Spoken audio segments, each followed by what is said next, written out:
I wanted to conjoin the idea of the Paracelsian idea of redeeming man through healing and through bodily health, and show that that can be every bit as important of an ideal for people to worship, if you will, than the traditional religions. So that the idea of the commune that I put forward can be organized around that kind of idea. And I have reason to believe that this religion already exists in the world, and it is already the religion of people who are very wealthy. But today, since the poor are progressively using more herbal remedies and they're learning more online about how to help their bodies, and the obvious trajectory of that is to help, increase and enhance life, it can be every bit as much the ideal for people to live in community together. And so it's different than Christianity, and it's different than the other religions. It is on the surface of things a more self-serving religion, something like the Lucretian religion, which I believe the wealthy today have that religion. It is their religion. It's lucretionism and therapies for their bodies and enhancing and lengthening life as much as possible and utilizing all the sciences that are available to bring healing to their bodies and to their hearts and minds by this very process.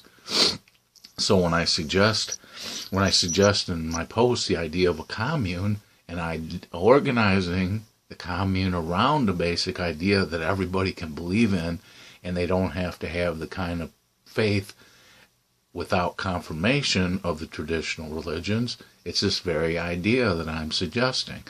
And so it can be something that people do in communion together.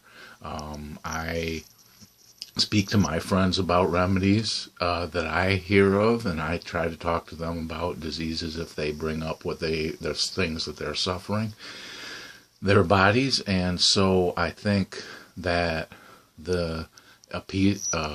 having peace of mind and having soundness of body is something that everybody already believes in. You don't have to, it's not a large step to believing something that's fantastic. It's just what we already believe in. Like we want life. Like Aristotle says, the goal of human life is flourishing. And so flourishing is the idea of that kind of reverence for community. It's reverence for the health and soundness of body and mind of the other people that decide to organize around that idea, just as today in traditional religions they organize around other ideas. So this is an idea or an example of what people today can embrace and can want to do. And it's what I came up with as my idea for something I called Life Bank, where we take the knowledge and we try to cultivate as much knowledge. I noticed online that they were saying that there hasn't been very much progress at utilizing the information in the genome to actually help people, to develop therapies, to develop gene therapies. Now, this is not easy. Let's not actually mistake the fact that this is an easy thing to do. But it's something that my character, Madison, does, because she gets into this idea of, hey, I don't want to die. I'm afraid to die.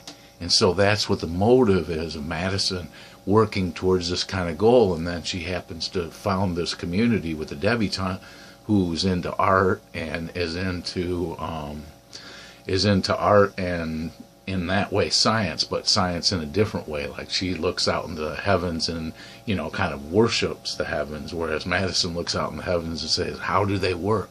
How do the stars work? How does the Grand Canyon work? Why did the Grand Canyon come into existence? And so there's a kind of difference. There's a kind of not opposition here, because I'm going out of my way to show that though their characters are different, they complement one another, and they work towards this ideal of founding a community on this basis, where you're not hurting anybody, you're not starting a revolution, you're embracing like herbal remedies, and then they develop herbal remedies and they sell and trade herbal remedies with others, and they share their ideas about how this or that remedy worked for them, and so they get into using herbs that they buy at health stores and herbs that they buy at the store and recipes and foods that enhance their lives.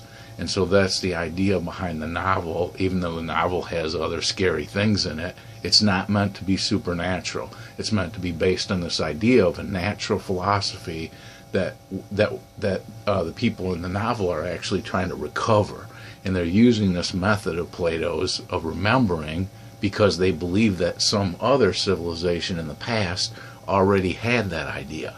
And so as they come to find each piece in the puzzle of Paracelsus and how he thought that anything in nature that goes wrong can actually be remedied by nature, they strive for this kind of thing. And this is what Lincoln does when he buries Arbery Wilson along the line of that route, because he's like, something went wrong in nature. My life was threatened and I had to take the life of another man, but how do I restore it?